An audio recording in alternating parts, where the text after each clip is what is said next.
GM, ici Tony, j'espère que vous allez bien aujourd'hui, vidéo sur Fog. Pourquoi? Parce que si tu me suis depuis un petit moment sur YouTube, tu le sais que j'ai la plupart de mon bag qui est placé sur une grenouille qui nous a fait souffrir, qui est passé de 700 millions de market cap à près de 26 millions de market cap, donc divisé par je sais pas combien. Le problème c'est que là, la grenouille a décidé de sortir de l'eau et retourner sur le nénuphar pour pourquoi pas aller atteindre des sommets qui n'ont jamais été atteints. Ok. Avant tout, tu t'abonnes, tu actives la cloche, tu laisses un like. Il fait 50 degrés dehors. Je suis comme ça là, je vous fais une vidéo. Tout se passe bien, mais je suis en train de brûler de l'intérieur. Donc pour me remercier de toutes ces vidéos que je te sors tous les jours, tu t'abonnes, tu actives la cloche, tu laisses un like, tu laisses un commentaire. Si jamais tu as acheté du Fog suite à mes vidéos, ok. Donc c'est parti, on va aller directement sur l'ordinateur. On va couper ici parce que dehors il fait trop chaud et ben, l'ordinateur il va brûler dehors. C'est pas le but, je compte quand même garder le matériel un petit peu longtemps, hein, surtout que c'est le dernier Mac donc bon. Et donc du coup c'est parti. Bon, on se retrouve sur le micro de l'ordinateur. Le son risque de changer, ce qui est normal, hein, parce que je suis passé du micro de la DJI au micro de l'ordinateur. Qu'est-ce qui se passe sur Fog? Fog est en train de nous faire une dinguerie. Il arrive vers sol et du coup, il est en train de remonter gentiment en ayant pris 16% aujourd'hui. Alors, cette semaine a été incroyable parce que si on se met en weekly ici, on peut voir qu'il y a une bougie qui est juste incroyable ici. On a Fog qui est passé de 35 millions à près de 64 millions de market cap. Et comment dire que ça sent très très bon le reversal. Pour ceux qui me suivent depuis maintenant un petit moment, ils savent que j'ai acheté pas mal de Fog, j'ai un très gros bac de Fog, je fais partie des baleines de Fog, j'ai aussi la NFT de Fog, je suis extrêmement bullish sur Fog, j'ai fait beaucoup de vidéos sur Fog. Il y en a une que j'ai sortie le 7 avril il me semble, où je disais comme quoi c'était fini pour moi et que j'avais mis la dernière cartouche sur Fog. Alors, la dernière cartouche de presque 50 Solana. Par la suite, j'ai fait un post sur Twitter. Donc voilà, c'était cette capture-là où j'avais mis 46 Solana à 26 millions de market cap. Donc pour le moment, je suis à x3, à peu près x3 sur les 50 Solana que j'ai mis. Donc 150 Solana, on est aux alentours des 150 x 150. Ça fait près de 22 000 dollars de profit sur les 50 Solana que j'avais posés, en sachant que le Solana, il me semble, il était à 100 dollars cette période-là. Donc je suis en presque x3, presque 20 000 dollars de profit. Par contre, voilà, je suis pas mal en perte parce que j'avais acheté du Fog dans toute la montée. J'en avais acheté aussi au top et je me retrouve maintenant avec un bac de près de 550 000 tokens Fog. Donc si Fog arrive à la TH, je ferai beaucoup d'argent. En sachant aussi que j'ai la NFT de Fog qui ne bouge pas tant que ça pour le moment. Pourquoi? Parce qu'il n'y a pas beaucoup de hype sur la collection NFT, mais je pense qu'à tout moment ça peut vraiment repartir. En sachant que les ventes reprennent petit à petit, comme on peut le voir, on a une vente à 13 Solana hier, une vente à 40 Solana, une vente à 35 Solana, et ça risque vraiment de partir à la hausse dans le cas où Fog repart à la hausse. On va essayer de voir ce qui se passe un petit peu sur Twitter au niveau de Fog, beaucoup de visuels en token 2049, parce que oui, Fog sera 2049. Que la communication est continue, il y a pas mal de visuels, pas mal d'illustrations, etc. La communauté elle est super active, 550 likes. 200 likes, 400 likes, 500 likes, 300 likes. Franchement, au début, c'était pas simple. Pourquoi? Parce que tout le monde commençait à capituler, tout le monde commençait à vendre, etc. Et en fait, plus on avance dans le temps, plus les exchanges, etc., commencent à supporter le projet. On a d'ailleurs Kraken, qui est un des plus gros holders de Fog. Si on va rapidement sur l'Explorer ici, du coup sur la blockchain Solana, on peut voir que un des plus gros holders, c'est Kraken. Après, on a pas mal d'exchanges aussi qui sont sur le point de rentrer, je suppose, parce que là, en fait, les exchanges, leur but, c'est de faire du profit. Donc, s'ils viennent lister un token, c'est pour justement prendre les frais qui sont générés par les trades et du coup faire de l'argent. Ok, donc on peut le voir. Kraken numéro 2, troisième c'est Radium, normal. Cinquième c'est Gate, sixième Camino, septième Mex, 8, 9 c'est Crypto.com. Donc on a littéralement tous les exchanges qui sont en train de s'arracher la supply. En sachant aussi que Wintermute ont un petit peu trahi Fog. Donc maintenant, on est un petit peu moins en galère parce que Wintermute ont accumulé du Fog dans toute la montée. Et lorsque le projet a montré quelques signes de faiblesse, ils ont commencé à vendre. Alors, est-ce que c'est de la manipulation? Est-ce que Wintermute sont toujours dans la partie? Parce qu'on le sait quand même que les market makers, leur but, c'est de faire de l'argent. Et quand ils peuvent faire de l'argent, ils vont le faire. Le holder numéro 1, j'ai aucune idée de qui c'est. Si on copie l'adresse, on va aller dans Intel ici. D'ailleurs, ça peut vous permettre aussi de savoir un petit peu comment on fait pour traquer les wallets. Et vous allez coller l'adresse ici. Ok, donc ça, c'est l'adresse du holder numéro 1 de Fog. Et si on regarde rapidement, donc voilà, c'est Revolut. Donc le premier wallet, c'est Revolut. Et c'est extrêmement bullish parce qu'on sait que Revolut ont listé pas mal de meme coins. Ça a été le cas avec Ponké, il y a WIF aussi, etc. Et d'ailleurs, on le voit ici, ils ont du Solana, du WIF, du Trump, du Ponké, du Pice Network, du Fog. Donc c'est assez bullish de voir que Revolut ont la plupart de la supply, du coup une grosse partie de la supply, ben parce que en soi, si Revolut ont une grosse partie de la supply dans leur bag, ça permet en soi d'avoir la liquidité et pour pouvoir permettre à n'importe qui d'en acheter à travers Revolut, même si je suis pas très fan de Revolut, mais Revolut ont quand même 4,2% de la supply. Donc communication qui continue.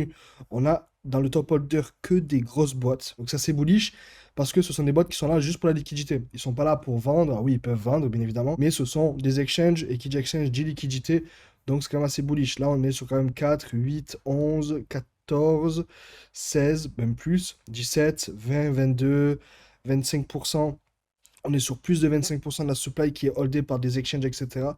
Donc c'est extrêmement bullish en sachant que aussi les exchanges peuvent trouver des deals avec d'autres exchanges pour se faire lister et puis se partager les frais, etc. Donc plus d'exchanges ont de la supply, plus d'exchanges pourront aussi rejoindre la partie et des deals pourront être créés, etc. Et je trouve ça vraiment génial. Ok. Si on retourne sur Fog, volume de 7,2 millions de dollars en 24 heures, c'est énorme en sachant que hier c'était à peine 4 millions de dollars sur ce moment daily. Donc aujourd'hui c'est 4,1, hier c'était 6. 4, donc là la journée n'est pas encore finie, comme on peut le voir en 24 heures c'est 7,2, comme je l'ai dit hier c'était 4, donc franchement on a doublé le volume et on peut le voir directement sur CoinMarketCap normalement. Fog hausse de 52% du volume sur Fog, c'est incroyable, 21 millions de volume en 24 heures sur ce market cap, on peut le voir ici en 7 jours que c'est vraiment hallucinant la hausse, et on peut le voir ici aussi, on a un petit graphique ici en bas qui montre le volume. Et voilà, donc du coup, le 21 avril, on avait le volume assez bas. Puis ici, on a une grosse hausse de volume. Puis ça range. Et là, on repart littéralement à la hausse sur le volume, en sachant aussi que Fog dépend pas mal du cours du Solana. Donc lorsque Solana monte, Fog monte. Et vu que Fog prend de la hype, Solana commence aussi à reprendre pas mal de hype, etc. La hausse de Fog qui est due à la communauté, etc. Et la hausse de Fog grâce à Solana. Donc ça fait double exposition. Donc on va retourner sur le graphique de Fog. Pour le moment, tout se porte bien. Après, faites attention, mais évidemment, ça peut repartir à la baisse à n'importe quel moment. Un gars qui s'en fout de vous, vous aurez dit, écoutez les gars, ça va péter, x20, faites all-in. Moi non, écoutez, j'ai ma conviction, ça fait maintenant près de 7 mois que je hold de Fog, j'ai pas vendu un seul centime, alors j'ai un peu vendu pour acheter plus bas, etc. Parce que des fois, quand on voyait que ça montait un petit peu, ça rebaissait par la suite. Mais là, voilà, je suis à l'heure où je vous parle à près de 550 000. Écoutez, transparence, regardez, c'est plus simple. Je vous montre mon wallet ici, Fog, 525 000 Fog. Du coup, je suis en hausse de près de 5 000 $ aujourd'hui. J'ai un peu de stable et j'ai aussi du Fog. C'est pas mon seul wallet, bien évidemment. J'ai mon wallet avec mes alts, etc., mon pic et tout. Mais voilà, c'est pour vous montrer en vidéo que, alors je vous parle, j'ai 525 000 Fog qui valent 33 000 $. Je ne vais pas les vendre, je les hold. Ok, je les hold. Ma strat, mon plan, c'est quoi? C'est tout simple. Du coup, je vous fais l'outro dehors. Ce sera beaucoup plus beau avec le coucher de soleil, tranquillement. Alors, Fog. Personnellement, comme je l'ai dit, je ne vais pas vendre. Pourquoi? Parce que Fog, je vois un peu ce projet comme la future IP. On a connu une IP comme ça avec Pudgy Penguin, qui était de base un projet NFT, qui a fini par faire des peluches, qui a fini par sponsor des événements crypto, qui a fini par être vraiment partout, faire vraiment carnage sur les réseaux sociaux, etc. Pour moi, Fog, c'est seulement le début. Le début, du coup, que... je pense que Fog va devenir une IP, vraiment une IP, du coup, une propriété intellectuelle. J'ai déjà fait une vidéo à ce sujet-là. Mais pour moi, Fog va vraiment devenir une marque, etc. Si vraiment l'équipe est sérieuse et que il décide de développer quelque chose, une vraie marque, mais Fog pourrait vraiment atteindre des niveaux incroyables. Il me semble, je veux pas dire n'importe quoi parce que pas mal. Je veux pas dire n'importe quoi, mais il me semble que Pudgy Penguin c'était l'équivalent de 1 milliard, même un peu plus, en termes de capitalisation, que ce soit à travers le token et les NFT, en sachant que Pengu est monté extrêmement haut. Pengu qui était du coup le token de Pudgy Penguin. Donc je pense que Fog va faire pareil. Ma stratégie elle est simple. Vu que j'ai beaucoup de tokens et que là mon bag peut valoir beaucoup d'argent, lorsque Fog arrivera à la TH, je vendrai assez d'argent pour me dire que j'ai réussi mon bull run.